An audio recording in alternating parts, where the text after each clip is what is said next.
either gave up your regalia and you promised never to practice your culture again, and they wouldn't jail you.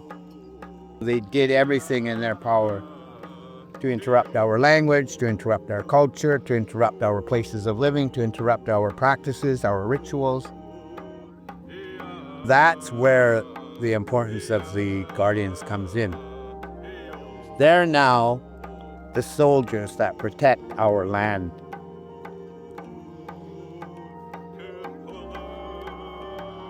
The water here, the land, the plants, all of the animals here and in the water, in the sky, and all of the supernatural stories that bind us to our ancient law of Mamalilikulla. Those are the things that the Guardians protect. 3 radios on board, right there and right there. So if I come unconscious and you don't know how to use the radio, you would just stick this up, press and hold, and once it's done holding, it'll send off a signal to anyone to come and find us. Untie? Sure. You ready? Yeah.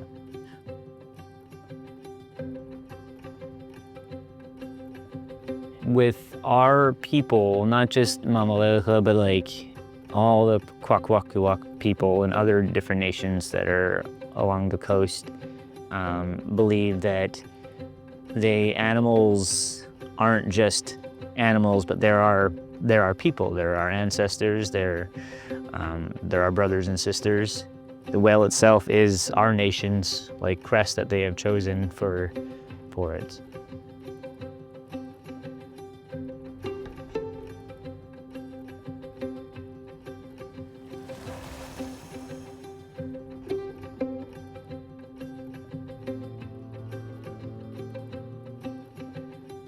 Clams were the potatoes of the Pacific Northwest coast. There was a huge population here and they used the clams around the whole island, with the exception of about 100 meters. There's a clam garden, but it's not just here, it's all around the whole village.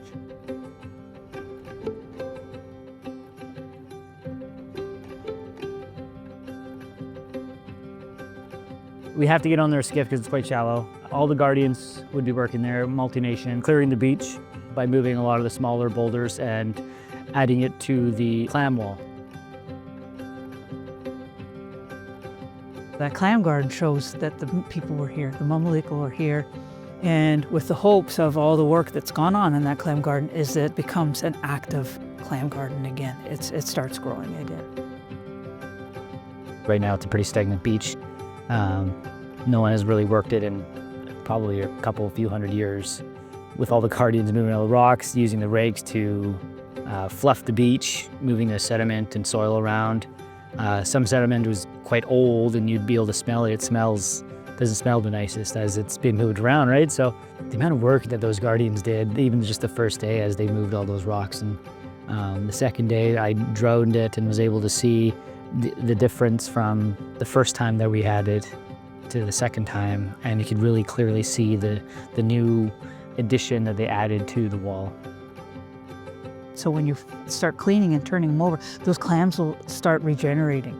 So that's really, really important that it would become an active food source again. And that's where this nation would like to go, is that they do have food sources that they can come and collect. Historically, like, ancestors were here doing this exact same work, so it feels really rewarding to come back and do the same thing and get to know that in the future generations they'll come back and be able to harvest here. It's really rewarding. The clam garden, where the general location is, we're within the Mamalilikulla traditional territory. Off the east side of where Port McNeill and Port Hardy is. It's extremely important for the clam garden.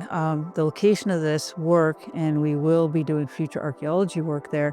We have the belief right now, without doing any digging in the ground, it appears that it's pre-contact. Pre-contact means before the British or whoever else would have come here, when it was only the nation. So because of the way what we've seen so far on that island, it was pre-contact.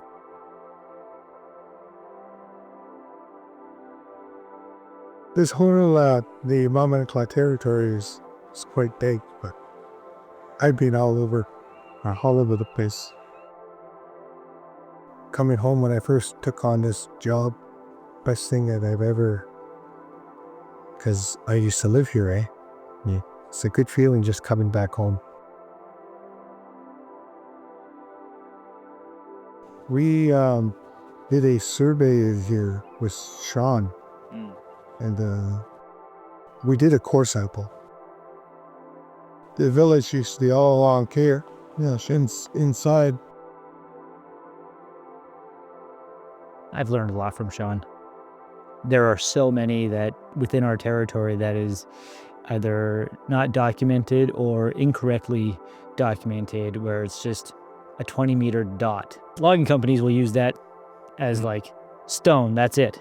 That was the 20-meter circle. But then we found areas that with that 20-meter circle was a 400-meter village site that was there.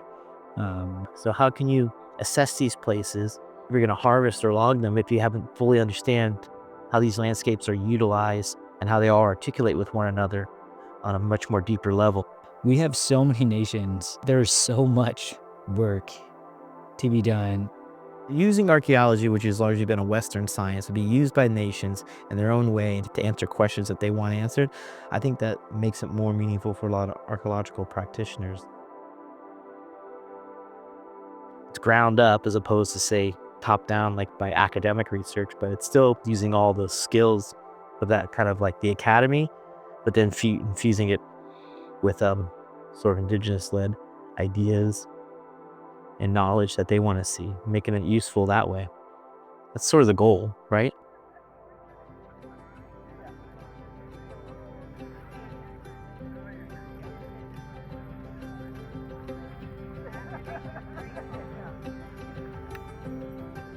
Mamalilikulla people are here forever. They're never going anywhere. And as a result, they have a responsibility to sustain environment that will mean that their children, as they say, for 7 generations forward, will still have somewhere to live, to eat, and to prosper.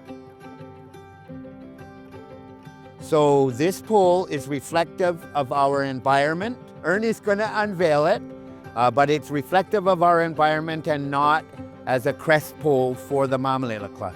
We need to start somewhere to awaken our people, and this is our first step.